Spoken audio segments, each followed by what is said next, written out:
हाय नमस्ते वनकम नमस्कारम सत श्री अकाल और आप देख रहे हैं पूनम शर्मा रिएक्शन चैनल। और आज हम रिएक्ट करने वाले हैं थ्री इडियट वर्सेस नन बन का वो वाला सीन जहां पर व्हाट इज मशीन को इलैबोरेट किया जाता है through the main character. Three idiots में जो मेन कैरेक्टर है वो तो सबको मालूम ही है, और जो नन बन है उसमें है थलपति विजय, जो कि नन बन जो मूवी है वो है remake of yes three idiot. तो उस सीन के ऊपर मैं कंपैरिजन करने वाली हूँ which one is better, because मैंने नन बन नहीं देखी है बट मैंने थ्री इडियट्स बहुत बार देखी है, और उसमें हमारे जो आमिर खान है उन्होंने बहुत ही ज्यादा अच्छा काम किया था। अब इस सीन के कंपैरिजन से हम थोड़ा बहुत आइडिया लगा सकते हैं कि क्या हो सकता है, थलपति विजय ने किस हिसाब से एक्टिंग करी है कि नहीं करी है, बिकॉज थ्री इडियट्स तो बहुत ही बड़ी हिट थी, ननबन भी बहुत बड़ी हिट थी, ये मैं बोल सकती हूँ क्योंकि थलपति विजय ने इसमें भी बहुत अच्छा काम किया है। यहाँ पर ना मैंने हमेशा बोला है ओरिजिनल इज ओरिजिनल, तो यहाँ पर हम ओरिजिनल को हम पहले देखने वाले हैं। तो भाई शुरू करते हैं, देन इसके बारे में बात करते हैं। Let's go. ये सीन होने वाला है पहला वाला थ्री इडियट्स का व्हाट इन मशीन वाला सीन। चलो भाई शुरू करें, लेट्स गो।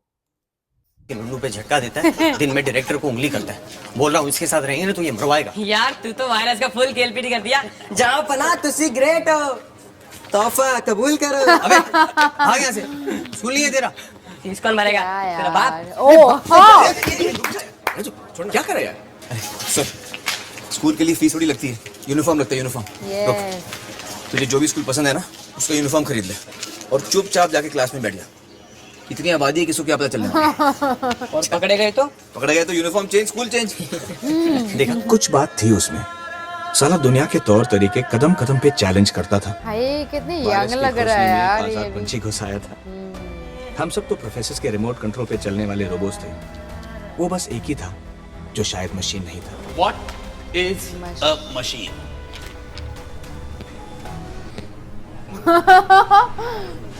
आप मुस्कुरा क्यों रहे हैं? एक्चुअली सर बचपन से चाहता था कि इंजीनियरिंग कॉलेज में पढूं। आज यहाँ बैठा हूँ, बहुत मजा आ रहा है सर। मजा आ रहा ज्यादा है। मजा लेने की जरूरत नहीं है। बोलो मशीन का डेफिनेशन बोलो। Sir a machine is anything that reduces human effort, sir. Will you please elaborate? Sir हर वो चीज़ जो इंसान का काम आसान करे या वक्त बचाए वो मशीन है सर। गर्मी लग रही है, बटन दबाया, हवा चालू, फैन, मशीन है सर। मीलों दूर आप अपने दोस्त के साथ बात कर सकते हैं, टेलीफोन, मशीन है मशीन सर। है। करोड़ों का हिसाब चुटकी में करता है, कैलकुलेटर, मशीन है सर।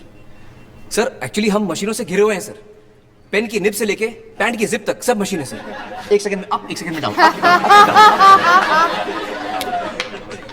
डेफिनेशन क्या है? सर वही तो बता रहा हूँ सर।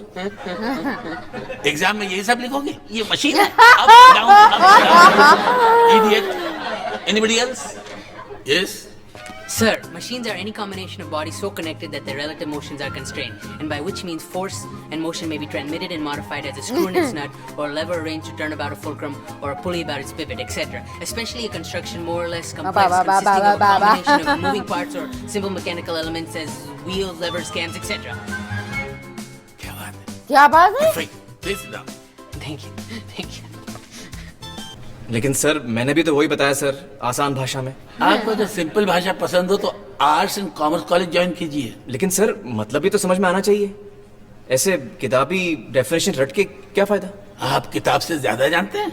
किताब में यही डेफिनेशन है, और अगर आपको पास होना हो तो आप यही लिखेंगे। लेकिन सर और भी तो किताबें हैं जिसमें आओ वाई आसान भाषा में बाहर जाइए।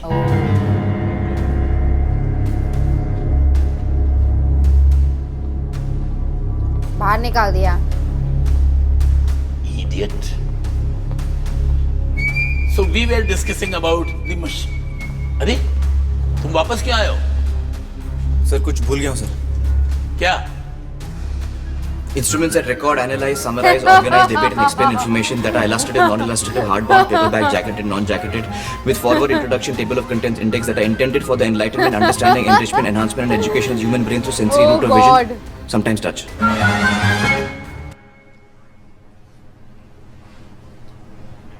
अरे कहना क्या चाहते हो?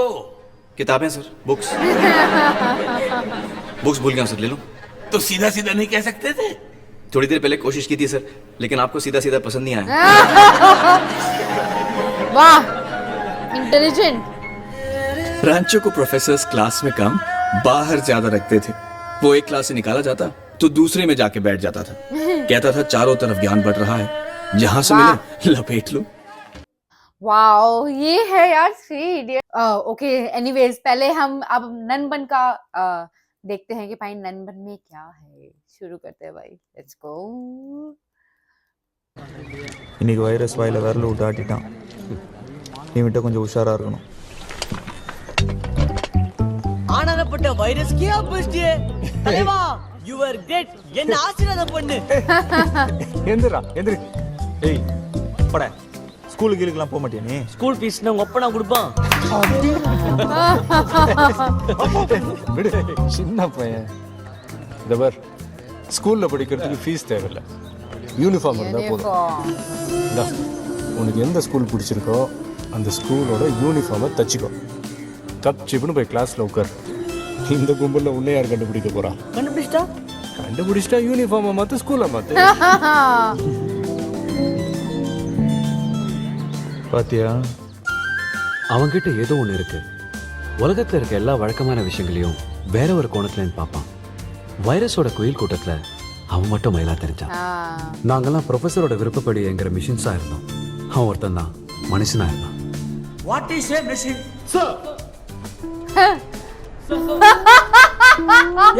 என்ன ஆட்டம்? இல்லை சார், சின்ன வயசுலேருந்து இன்ஜினியர் ஆகணுன்றது என்னுடைய கனவு. நான் இங்கே உட்காந்துருக்குறேன்னு நினச்சி பார்க்கும்போது ரொம்ப சந்தோஷமாக இருக்குது சார். சந்தோஷப்பட்டது போதும், முதல்ல மிஷினுக்கு டெஃபினேஷன் சொல்லு. Sir, a machine is anything that reduces human effort, sir. Can you please elaborate? Sir, எந்த ஒரு பொருள் மனுஷனோட நேரத்தை மிச்சப்படுத்தி வேலையை சுலபமாக்குதோ அது மிஷின் சார். இப்போ நமக்கு வேர்த்துச்சுன்னா சுவிட்சை தட்டுறோம், காற்று வருது, ஃபேன். ஊரில் இருக்கிற ஃப்ரெண்டோட உடனே பேசணும்னா ஃபோன், மிஷின் சார். நம்மளை சுற்றி எல்லாமே மிஷின் சார். பேனா நெப்பில் இருந்து பேண்ட் ஜிப்பு வரைக்கும் எல்லாமே மிஷின் சார். ஒரு செகண்டா, ஒரு செகண்ட். டெஃபினேஷன் என்ன சார்? அதுதான் சார் சொல்லிட்டு இருந்தேன். இதுதான் எக்ஸாம்ல எழுத போறியா?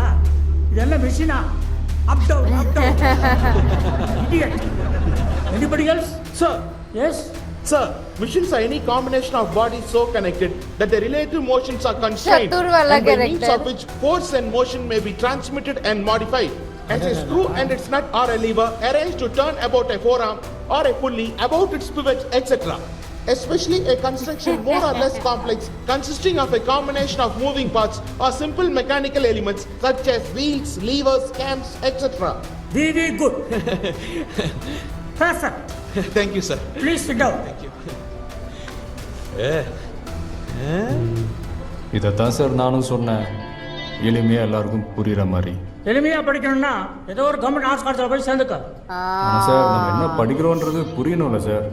சும்மா புக்கில் இருக்கிற டெஃபினேஷனை கூட்டுத்தனமாக மனப்பாடம் பண்ணுறதில்ல. என்ன சார் பிரச்சனை? புக்ஸோட புத்திசாலியோ? சார், நான் எக்ஸாம்ல நீ பாஸ் ஆகணும்னா இதைத்தான் எழுதி ஆகணும். இல்லை சார், நான் என்ன சொல்ல Get out. ஓ, ஏன்? எளிமையா சொல்லணும்னா வெளியே போ. ஓஹோ.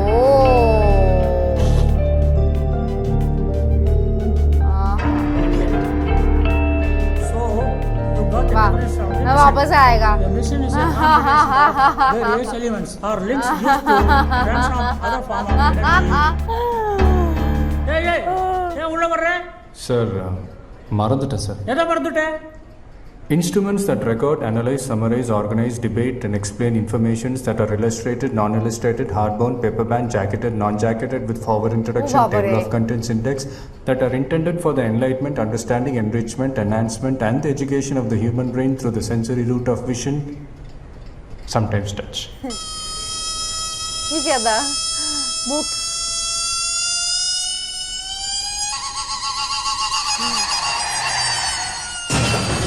அப்படின்னா book sir, book. Okay. What can I से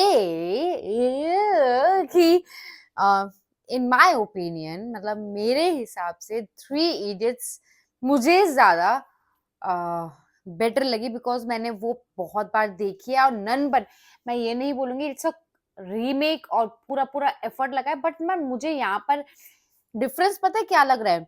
डिफरेंस ये लग रहा है, एक तो एज गैप, मतलब एज गैप एज इन कैसे बताऊं मैं, कि जो ननबन का ग्रुप है वो कंपैरेटिवली कम एज का, और उनके एक्सप्रेशंस आर डिफरेंट, और जो थ्री इडियट्स में है वो थोड़े से डिफरेंट लगे मुझे। और बैकग्राउंड म्यूजिक ऑफ कोर्स अलग है, और बोलने का तरीका अलग है, बिकॉज यहाँ पर थलपति विजय ने एक बहुत अच्छा काम किया है कि किसी को कॉपी नहीं किया है, उन्होंने अपना ही एसेंस डाला है और अपना ही जो वो उनका जो स्वैग है, जो उनका स्टाइल है, वही कैरी किया है। तो this is the best part कि कोई कॉपी नहीं है, मतलब स्टाइल अपना ही रखा है। नहीं तो वो कॉपी भी कर सकते थे कि चलो ठीक है मुझे एज इट इज तो करना है, लेकिन नहीं, यहाँ पर ये चीज मुझे बहुत अच्छी लगी है, जो कि अच्छा लग रहा है। तो all and all it's a good comparison, it's a good movie. Nanban भी मुझे तो देखने में तो अच्छी लग रही है, बिकॉज मैंने ऑलरेडी थ्री इडियट देखी है, तो थोड़ा सा एक आ जाता है कि एक 20% हो जाता है कि नहीं यार ये बेटर है। ओरिजिनल, मैं हमेशा बोलती हूँ ओरिजिनल इज ओरिजिनल, हमेशा अच्छी होती है। तो भाई ऐसे ही अगर आपका कोई किसी भी पर्टिकुलर सीन पे कंपैरिजन चाहते हैं तो आप कमेंट सेक्शन में बता सकते हो, या फिर आप मुझे इंस्टाग्राम पे डीएम भी कर सकते हैं। And please subscribe the channel. हम मिलेंगे अगले वीडियो में। Tata, bye bye.